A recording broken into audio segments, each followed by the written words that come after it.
This is BBC Money Daily, your bite-sized snapshot of what's hot in business and beyond. Ahead, how can you leverage social media to grow your business? We answer that in a few. Also, we tell you how the pandemic has disproportionately affected women globally. Plus, we meet the 34-year-old vying for United Nations top job. We're coming to you from Nairobi. Let's do this.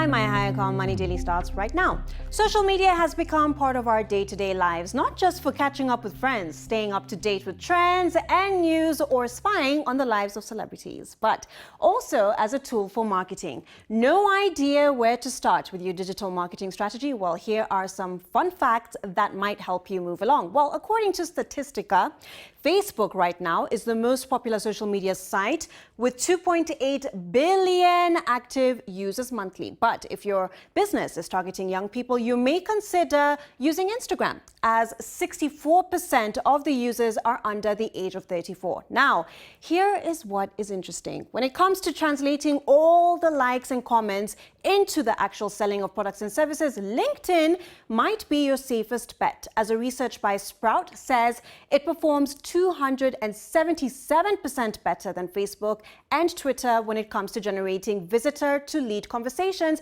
meaning people aren't just liking your posts, but are actually wanting to find out more about your products. And 80% of social media business-to-business leads come from LinkedIn. So we turn to our Biz 100 experts from across the continent. We asked them how their businesses are effectively using social media as a tool for marketing. This is what they had to say. We use the power of the social media influencer to be able to amplify our brand and increase levels of trust. So we use both the mega influencer and the micro influencer. And sometimes we even use testimonials from satisfied clients. The second thing we do is advertise on social media. We advertise, for instance, on LinkedIn, and that brings in more of the corporate bigger client. And then if we advertise on Facebook, that brings in more of the smaller to medium enterprise client. We basically, any updates or posts we have, we update it to social media. We also do a system whereby, for example, on Twitter or on Instagram, if you like a certain post, if you retweet it, you stand a chance to win a specific prize. Knowing your customer's preference by age, gender, and location is one among the key important factors. Also, understanding and knowing the uniqueness of your business is what will make you stand out from the rest.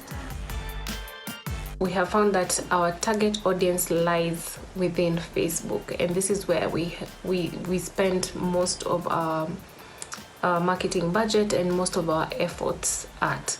The strategy is simple: be responsive, always respond to your customers on time, don't take too long to respond to your customers, and use a mix of organic and paid ads. Well, joining us now is digital marketing specialist Karen Umbogo. Thanks for joining us. I know you have a lot of experience with marketing on social media. Throughout the years, what lessons have you learned as far as the mistakes people make when trying to advertise on social media? All right. Well, it seems like Karen there is frozen, but we will definitely get back to her in a few. Now, a quick look at other stories making headlines. A new report says women lost at least $800 billion in income globally last year as a result of the COVID-19 pandemic. This is equivalent to more than the combined GDP of 98 countries, according to the report by Oxfam International. Meanwhile, the UN World Food Programme has warned that Madagascar is on the brink of famine. An unrelenting drought in the southern part of the country has severely affected the area, and nearly 80% of residents have resorted to eating locusts, cactus fruits, or wild leaves to survive. Kenya says it has formally communicated to the United Nations Refugee Agency that it will close the Dadaab and Kakuma refugee camps at the end of June next year. The country, which has been sheltering refugees for 30 years, says it will start voluntary repatriation and issue free work or residence permits for refugees from the East African community. You're watching Money Daily from the BBC. Straight ahead, we get up close with Arora Akanksha, who is seeking to unseat UN Chief Antonio Guterres.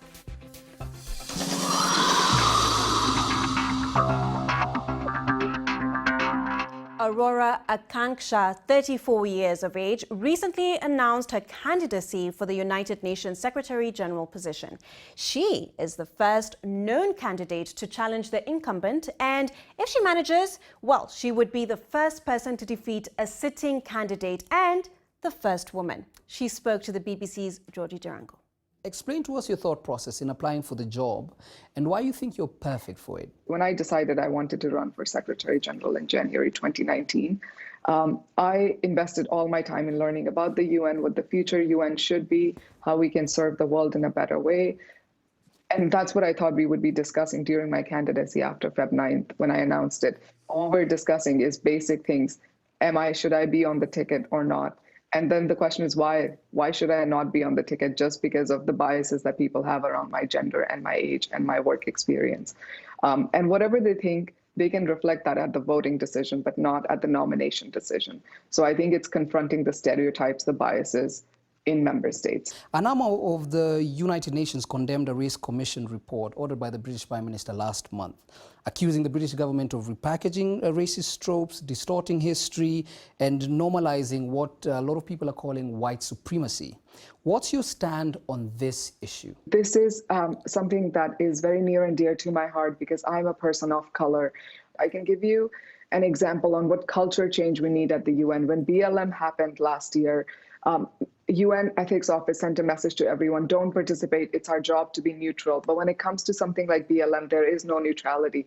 All lives matter, Black lives matter, and we must be allowed to speak up. I think later the message was changed that employees were allowed to participate, and that's what my candidacy is about. It is about diversity, not just of gender and age, but also of ethnicity. In terms of immigration and resettlement, what kind of policies are you looking at? So when there is a crisis, the first thing we need to do is to make sure that basic humanitarian needs are met. Resettlement, repatriation, or local integration.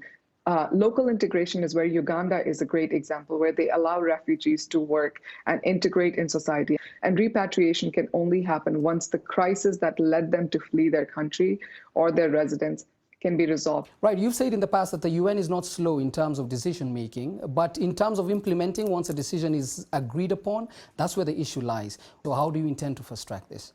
Our implementation approach has been top-down Reaganomics, where you give money to the top and hope it'll trickle down. What it needs is an implementation strategy that is bottom-up. For example, climate implementation. For every dollar the UN receives, 15 cents, 1.5, is used towards nature-based solution. The rest goes into holding conferences and writing reports. And when it comes to climate, there really isn't anything to talk about. We need to act. We have the potential to make UN the largest employer for young people by engaging them in making sure that all the nature-based solutions can be implemented through them. Another implementation strategy is climate entrepreneurs. Silicon Valley is the hub of entrepreneurship, and we end up seeing new apps and new products that are being created. Why can't we make UN the same hub for climate entrepreneurs? The BBC is awaiting response on a bid to interview the UN Secretary-General Antonio Guterres, and we will try to interview other candidates as well. Over to Ghana, where young female engineers in Ghana are pioneering greener solutions to tackle high levels of pollution in the automobile industry. Solar Taxi, a local startup, is training them, and they're encouraging more women to join the profession. Take a look. Gearing up to stride into a traditionally male-dominated profession, these young women are next generation of mechanics with a difference. They build eco-friendly solar-powered e-bikes, e-tricycles, e-cars and solar electric charging stations. Their work is helping to reduce air pollution, fuel consumption and making transport affordable. We were one of the first female engineers to assemble electric vehicle here in Ghana, and it was so amazing.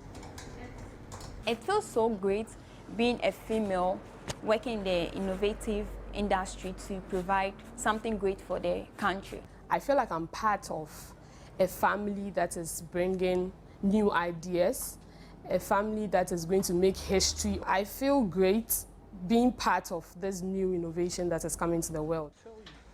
While the academy teaches engineering, there are some other social benefits. It's also a place of mentorship, because aside you being trained to learn how to assemble, you are also given the exposure to be confident. In 10 years' time, I would love to see more females in the engineering firm, and especially occupying topmost positions in these firms. This academy has trained 60 women engineers. Another 100 are in training. They hope to continue breaking stereotypes, inspiring other women to follow in their tracks. It's a woman's world. Well, moving on now, a new malaria vaccine developed by the researchers at Britain's Oxford University and scientists from Burkina Faso has proven to be 77% effective against the disease in early trials. This is a figure far higher than any existing treatments. The study, published in The Lancet, involved 450 children from Burkina Faso and will now move to large-scale trials. The news out of this lab could save thousands of lives. For the past year, researchers at this institute outside of Ouagadougou have been testing R21, a potential vaccine against malaria. It is amazing because in the history of this world, we have never seen a malaria vaccine that reached at a so high level. So for me, I think this is really the success story of my life. Burkina Faso was chosen for the study because of the high number of malaria cases, especially among children. Other African countries face similar challenges. There is a lot of investment in malaria control in Africa, in Burkina Faso, everywhere. But so far, the clinical cases are still high. And of course, with a vaccine that can reduce these cases by 70%. Malaria is one of the leading causes of child mortality in Africa, and more than 400,000 people worldwide died from the disease in 2019. African countries and international donors have invested billions into eradicating it, but recent progress has stalled. A previous vaccine released in 2015 took nearly 30 years to develop and is less than 50% effective. R21 is potentially much more effective and could also be cheaper. The cost of a single dose will be pegged at less than $3. The new vaccine was developed in conjunction with the Jenner Institute at Oxford University. The team there will move to phase 3 trials next. Thousands of people in Burkina Faso, Mali, Kenya, and Tanzania will participate. Let's leave it there. My name is Hayakawa. See you next time.